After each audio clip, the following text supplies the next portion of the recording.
All right, here she is. This lady was first on this program, I think, in 1974 when she published or authored a book called My Secret Garden, which was a collection of women's sexual fantasies. Since then, she and I have discussed monosexuality, bisexuality, and trisexuality, which means those people who would try anything. Would you please welcome a good friend and a good lady, one of the good people. Here is Nancy Friday. Nancy, you're on.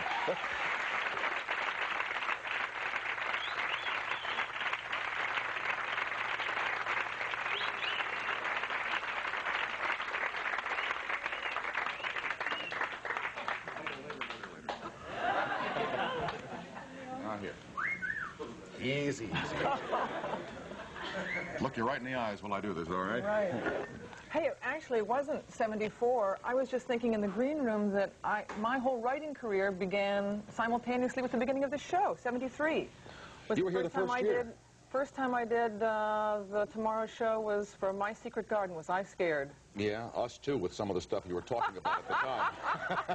I must say, thinking back to 1973, though, your crew was so funny. I remember when they called me to ask me to come out to do the show, and they said, "Oh, we can't wait to see Tom on screen with a woman who's going to talk about sex." And I must say, you looked at me rather askance. Not the cool, calm, collected man you are now, who doesn't wince when I mention masturbation and vagina and the rest of that sort of. Here we go. God. You know something? I was uncomfortable with it then, and I'm uncomfortable with it now. You know, I don't understand why we have to. Well, never mind. Okay, so keep going. So you came on. But you are the way you are. I think that's why it hasn't bothered me this past year and a half with these conversations we've had. You know, people have said to me after the show, "Oh, he always jokes, you know, or he interrupts or whatever." And I think, well, Tom is reacting genuinely. I mean, I've always felt that, which is why it's never really flustered me. In fact, it sort of spurred me on in a way, because I come where you come from. It makes me uncomfortable, and yet it fascinates me, which is why I talk about it. What do you hear in Peter Allen's apartment? Well, we're rigging up this electronic device. Okay. I remember one night we did a thing here where we had college students, and you were talking about whether men get upset if women take the sexual initiative, et cetera, et cetera, et cetera. And you kept saying, well, now, would you invite a boyfriend to dinner? And I finally said, hey, Nancy, cut this junk on dinner. We're not talking about dinner. We're talking about a little roll in the hay is what we're talking about. Right, Let's talk about that kind of initiative. Well, I think that whole issue, as a matter of fact, we're doing a big story on that for New York Magazine, on women taking the initiative, because I think it is really one of the sort of leading subjects of today of where we're at. I said it before, and I'll say it again. Women have gone really, socially, sexually, with men just about as far as we can go right now. And right now, the time is for men to really change. But meanwhile, I think men are very much waiting for women to take the initiative. What does it mean you've gone as far as you can go? What does that mean? Well, I mean, we can't really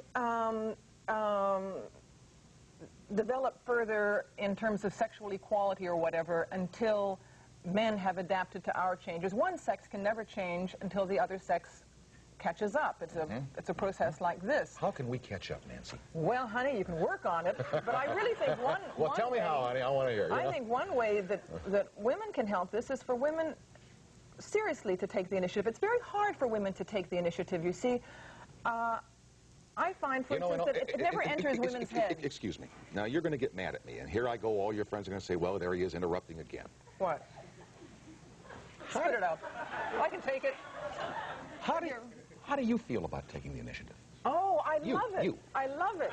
You know, I'm glad you brought that up. So am I. You know, I got a lot of free time coming up. I mean, good. I think I was born assertive. I was born self-assured, and I was a kind of little girl who climbed the highest tree, president of her class. I was a leader. And then suddenly, I'm sure this is true for lots of other women too when they were little, and little girls if you're still awake and listening, suddenly adolescence came along. And adolescence just really threw me for a curve. And did for a lot of my life, because suddenly I had to sit there in that dancing class and wait to be asked. I was used to, hey, that looks great. I was used to just getting up and going after it as best I could. And I had to wait, and also I was ugly. So not only did I have to wait, I wasn't asked. What do you and mean it was a dreadful Did you think you were ugly when you were a little girl? Oh, honey, I knew I was. I got pictures to prove it. Oh, come on. I grew up in the South. I told you this. Everybody in the South is cute and has big breasts, and I was tall and angular and straight. Yeah. And I never really got over that idea because I was crazy for boys. From the minute boys entered my head as somebody different, that wonderful different, I was dying for them, and I had to wait years. I'm getting to why I love the idea that I have finally reached not only the age where I feel my own personal age, where I feel confident taking and just terrific taking the initiative, but it's the time we live in, too. Women should, women can, and it's wonderful. Hear, hear for taking the initiative, girls. I encourage every woman, you know, make a list. So do I. All the men, oops, my earring just fell off. All the men you would ever really like to, forget about, I mean, don't start with sex. Sex is, you know, more serious. All the guys you'd like to have a drink with. I mean, really, write it down, because you probably haven't thought about it. And once you put it on paper, even then, if you're still a little bit hesitant about picking up that phone, you'll carry that list around in your head. Sooner or later, you may pick up the phone. But remember, he has the right to turn you down. And if he turns you down, hopefully men will have learned, after all these years of being turned down ungracefully by a lot of women, men may, I hope, be kinder about rejecting women. I don't know. But so he turns you down, so you got to try again. Exactly. If at first you don't succeed.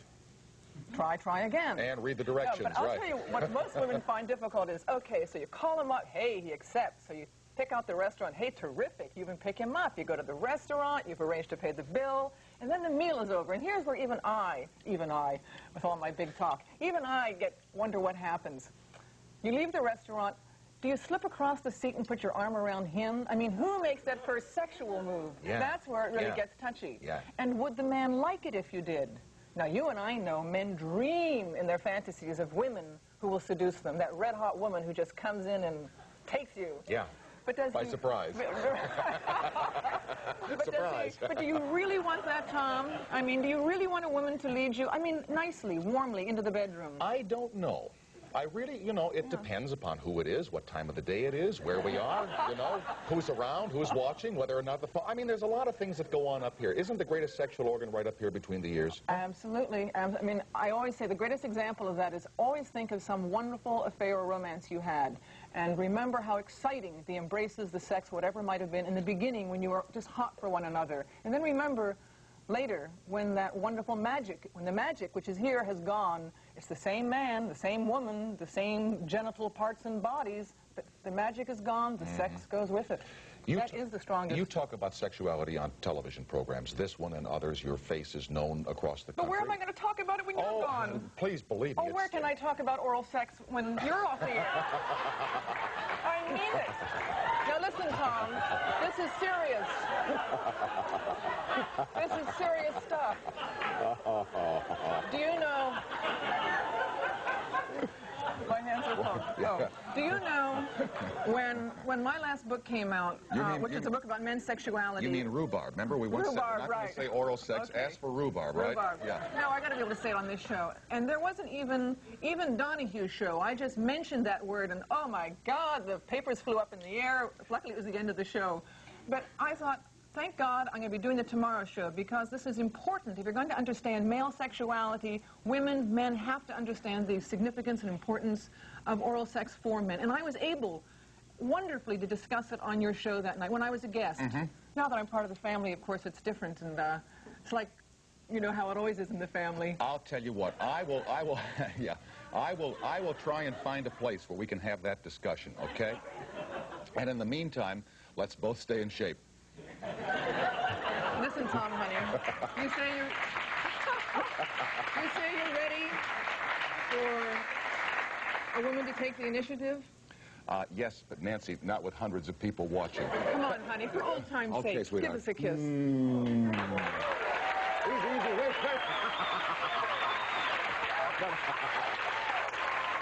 Oh, I love you.